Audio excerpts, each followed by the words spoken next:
What up, basketball fans? Welcome in to NBA Now from Chat Sports with you today. I'm your host, Jimmy Crowther, and we're breaking down some Dallas Mavericks news and rumors. But I want to start out with a prompt for you guys. I want you to predict the Dallas Mavericks 2019-2020 starting lineup. So next season, tell me point guard through center, who's going to be the starting five in Dallas. Put it in the comment section below, and I'll take a look at it. But one guy that could be starting at center, Clint Capela of the Houston Rockets. Now, he's on the trade block. Houston Rockets have made it known that they're trying to move him, Eric Gordon, or PJ Tucker, and maybe even Chris Paul if they can move them, but right now that's not looking likely whatsoever. This report originally came from Mike Fisher. He said that, hey, if the Rockets come calling, the Dallas Mavericks are going to listen. He would be a huge addition to this front court alongside Kristaps Porzingis at the center position. I would love it in Dallas, but here's what the trade proposed is as of right now. What the idea is. There's nothing proposed, there's nothing official, but if it should go down, it could look something like this. You get Courtney Lee in there just to match up salaries, and then Houston can just stretch and waive him because at this point in his career, Courtney Lee isn't going to add a whole lot to your depth. And then you bring in a guy like Justin Jackson, who's young and still on his rookie contract, and probably the best piece that Dallas would send Houston would be Jalen Brunson, the second-round pick from last year. Turned out to be quite a steal for the Mavs. And then the Mavs just get Clint Capela back, and really this is just a salary dump for the Houston Rockets, if anything, but it's a little bit more than that for the Dallas Mavericks. I mean, Clint Capela had an incredible season with Houston last year, actually kind of overlooked if you ask me.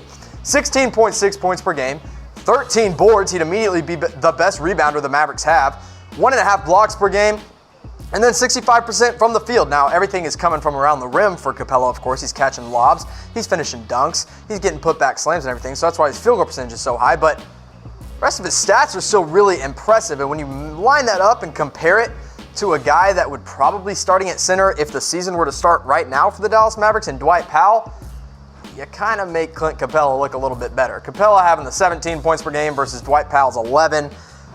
13 rebounds versus 5. That's huge. Dwight Powell just isn't the rebounder the Mavs really need, even though I do like Dwight Powell. We'll talk about him a little later in today's show. Block shots per game, obviously Capela has the edge there, and field goal percentage, Capela has the edge. It's really not up for debate who would be the better center for the Dallas Mavericks. So what you could potentially have with Clint Capela as a starting five in Dallas, it's actually pretty nice. You put J.J. Barea in there at point guard and Tim Hardaway Jr. in next to him in the backcourt. Brings you some three-point shooting and some versatility there. And then, of course, you put in Luka Doncic at the small forward position, who's just, without a doubt, the rookie of the year. And then Kristaps Porzingis as well, who they just traded for and need to get healthy. And then there he is, Clint Capela. You got to love what you see in Dallas if this is, your starting five going into next season.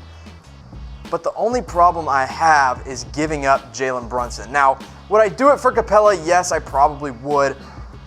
But still, what Jalen Brunson did last season was incredible. He stepped up huge for them after Dennis Smith Jr. went down, or was traded away, and J.J. Barea went down. Turned out to be a second-round steal, and he really should be a building block for this Dallas future. You look at what he did as a whole in 2018, 2019. He had 9.3 points per game, 3 assists, 2 rebounds, and 35% from 3. And as a second-round pick, you can't ask for much more. But he brought you more after the All-Star break. I want to compare his pre-All-Star stats and his post-All-Star stats. Brunson, 7 points up to 15 points per game, 2 assists up to 5 assists per game, and then rebounds remained about the same, but his three-point percentage also went up. So yes, Jalen Brunson should absolutely be a key piece of this Dallas Maverick future. Again, this is what the court could look like if they trade away Jalen Brunson and get Clint Capela back from the Houston Rockets. But you saw the trade idea. It's Courtney Lee, Justin Jackson, Jalen Brunson for Capela, straight up. So who says no? I want you to put it in the comment section. If you think it's the Houston Rockets, type HOU, and if you think it's the Dallas Mavericks, type DAL. Right now, I think Houston would probably say no. I think they can get more for Clint Capela. But also, Dallas probably doesn't want to give up Jalen Brunson. Now, another guy they wouldn't be giving up would be Dwight Powell, and the rumor now is that he's all of a sudden not ready to opt out of his contract. I mean, just a couple weeks ago, we were talking about it, and it was all but a done deal that he was going to opt out and give the Mavs some more money and some more cap space. But now he's got this $10.2 million player option. Look, he logged career highs, you can see there, in points per game, blocks per game, and field goal percentage. But there's mutual interest to bring him back. I mean, the Dallas Mavericks no doubt want to bring him back, and Dwight Powell wants to come back to Dallas. So where did this rumor start? Well, it started from Dwight himself. He was asked about it, asked if he's opting out when he was doing a charity event for the Dallas Mavericks, and he said, I did not have any conversation prior to that article coming out with whoever wrote it. So just flat out saying whoever wrote that didn't hear it from me. So I don't know where the information came from. I didn't have any conversation with anybody about that. You can see what Powell did last season at 11 points per game, 5 rebounds, the 0.6 blocks. He's really just not a rim protector, but that's okay. And then 60% from the field. He really had a pretty nice season, but like Jalen Brunson, Dwight Powell stepped up after the All-Star break. He stepped up after DeAndre Jordan was traded away from Dallas. 9 points per game jumps up to 15. Rebounds per game goes from 4 to 8. Field goal percentage, he becomes more efficient there. And then really the big jump that Dwight Powell made was that three-point percentage. He went from 24.3 to nearly a 40% three-point shooter from the arc after the All-Star break. So I loved what I saw from Dwight Powell post-All-Star. And if he can be that, he should opt out and get more money, or at least more years at 27 years old. But if he can't do that consistently, he's got to opt into that $10.2 million. But that's just what I think. It's really about what you guys think. What do you think Dwight Powell should do with his player option? Think he should opt in? Or you think he should opt out? Put it down in the comments section below. Now, one guy that doesn't have a player option, but he's got a supermax contract ready to be offered to him from Charlotte is Kemba Walker. Now, he's only ever played for the Charlotte Hornets. Since he's been drafted, Kemba Walker hasn't known anything different. And now he's eligible for a $220 million contract from them over 5 years. And at his age, you can't really pass up on that 5th year or the money. Kemba Walker's a target for Dallas, though. They've made it known that they're at least interested in him. He's probably their top target. There's apparently some mutual interest that we don't know for sure yet, but he's not the only target. You also got a guy like Chris Middleton, who's probably going to get a max contract as he was an all-star for the Milwaukee Bucks. Malcolm Brogdon's a restricted guy. They're going to have to overpay for him if they want him. Tobias Harris, maybe on the move if Jimmy Butler is the priority for Philadelphia. And then Julius Randle, DFW native. He's always linked to Dallas anytime he enters free agency or if he's on the trading block. But here's what Kemba Walker said about the Hornets and about his future with the team going forward. He said, he was asked about it, asked where he's leaning and asked if Charlotte's a priority. And he said, oh, no question. Charlotte's definitely my first priority. That's where I've been for 8 years, and that's all I know. Not many people get a chance to play for one NBA team throughout their career.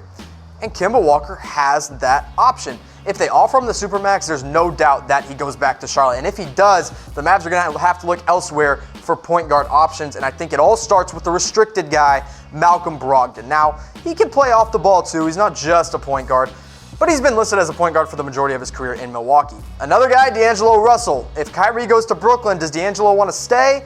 Maybe not. Maybe the Mavs are interested in bringing him to Dallas. Number 3, Patrick Beverley, a cheaper option, but such a good fit for Dallas if he leaves LA. Number 4, Goran Dragic. He has a player option. If he opts out, he's buddies with Luka Doncic. Wouldn't be surprised to see them make a move there. And then Ricky Rubio, I just kind of threw there in at the end because, makes sense. It's Dallas. Ricky Rubio, you could see it. But here's the potential lineup for Kemba Walker in Dallas. It's actually incredible. If you look at that big 3 of Kemba Walker at 26 points per game, Luka Doncic at 21 points per game, and Porzingis, another 20-point-per-game scorer. That is a bigger 3 than Kemba has ever had in Charlotte. And then you just kind of fill in the other 2 spots in Dorian Finney-Smith and Dwight Powell, who really are good players, and they're solid role players. And along those 3, they probably look a lot better. And you got to think that this Maverick lineup at least looks a lot better than what Kemba would have in Charlotte. Because if he signs a Supermax, Charlotte can't go out chasing these big-name free agents because their money's all tied up. It's tied up in Nicholas Batum, who's got a miserably bad contract. It's tied up in Bismack Biyombo, who's maybe got an even worse contract. And then you got Malik Monk and Miles Bridges, 2 young pieces to build around, but nothing that Dallas can offer.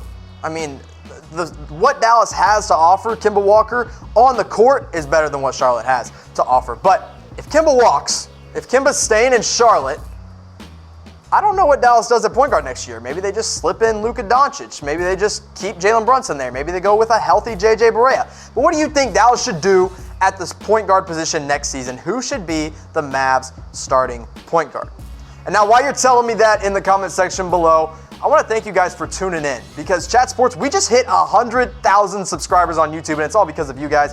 We appreciate you subscribing to Chat Sports, and I would also really appreciate it if you followed me on Twitter at all_things_Mavs, because there you can find every little Mavs take that I have. You have any questions, I'm going to answer every single one of them at that Twitter right there, so go give me a follow. Now, one guy that's a Maverick favorite, Maverick legend, fan favorite, if you don't cheer for him, there's probably something wrong with you. It's JJ Barea. He ruptured his Achilles tendon back in January, of course, against the Minnesota Timberwolves. When he went down, you kind of knew right away that was going to be a ruptured Achilles. It was really unfortunate to see because he was a great veteran. He always is a good veteran. But he's hoping to play in the FIBA World Cup in August. Now, it starts August 31st, so the very end of August, he could be back on his feet and back on the court already. Now, he is a free agent, but he's expected to re-sign with the Dallas Mavericks because last time he left, things didn't go so well. So I would expect him back in Dallas this next season. Now, here's what JJ Barea said to Tim McMahon. He said, "The way I feel right now, it looks pretty good, but I'm not going to make a decision until it gets closer." So like I said, this is at the end of August. He's got some time to figure it all out. But if Dallas brings him back and he's healthy next season, this bench looks a lot better than it would without him. You just run a two-guard lineup of JJ Barea and Jalen Brunson. It worked last season. With another year under his belt, it should work again for Brunson. Justin Jackson came over in that trade that sent Harrison Barnes to Sacramento. I liked what I saw from him. I think a lot of Mavs fans did. So you put him in on the bench along with Dorian Finney-Smith and Maxi Kleber. And all of a sudden, Finney-Smith and Kleber, that's a great two-headed monster of defense. And then you get a scoring punch from Jackson, a scoring punch from Barea, and then just smart offense from Jalen Brunson. Now you can see what Barea did last season before he got hurt. 11 points per game, 6 assists, 3 rebounds, and then his three-point shooting actually took quite a dip last season. He only shot 29.7%, but he's got time to get healthy. He can get that back around. I'm not too worried about it. But the real question is he going to come back around? Is he going to come back to 100% as we know him, JJ Barea? Now, an Achilles tendon, a rupture there is nothing to joke about, and it's a very serious matter. But Barea is not a guy that relies on his explosiveness, so I think he could come back at full strength. And if you agree with me, I want you to put Y in the comment section below, and if you disagree with me, put N down there in the comment section. Now, I'm glad you guys have stayed with us throughout this video because now we're getting into the NBA draft. It's right around the corner, and Chat Sports, of course, is going live for it. And one guy the Dallas Mavericks could take at number 37 is Bruno Fernando out of Maryland. In the latest ESPN mock draft, they have him falling all the way down there. But I just can't imagine it. I mean, he'd be a huge help in the front court for the Mavs with their depth. They only have Kemba, Powell, and Porzingis right now. And really, even Powell has the player option, and Kleba's a restricted free agent. And actually, Porzingis is a free agent too, but I expect him to be back. But Fernando could be a huge help if he falls to Dallas at 37.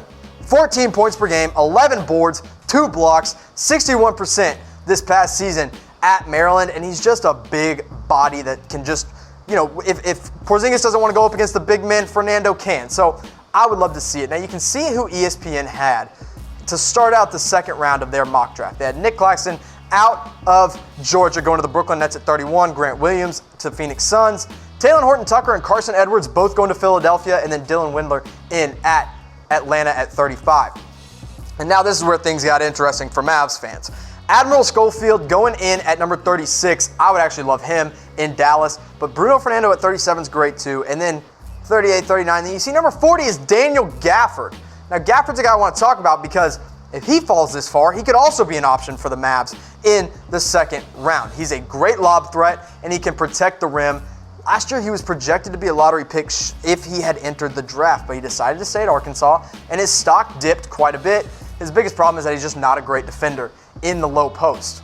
But if you're a Mavs fan, you know Brandon Wright, who had a great run in Dallas. Daniel Gafford could become that. You see what he did at Arkansas, 17 points per game, 9 boards, 2.2 blocked shots. That comes with his verticality. And then field goal percentage at 66%. Super, super, super efficient. And if he falls to Dallas at 37, and it's between him and Fernando, Mavs fans should be happy. But who do you think the Dallas Mavs should draft with the 37th overall pick in the 2019 NBA draft? Put it down in the comment section below. And thank you guys for tuning in to NBA Now from Chat Sports.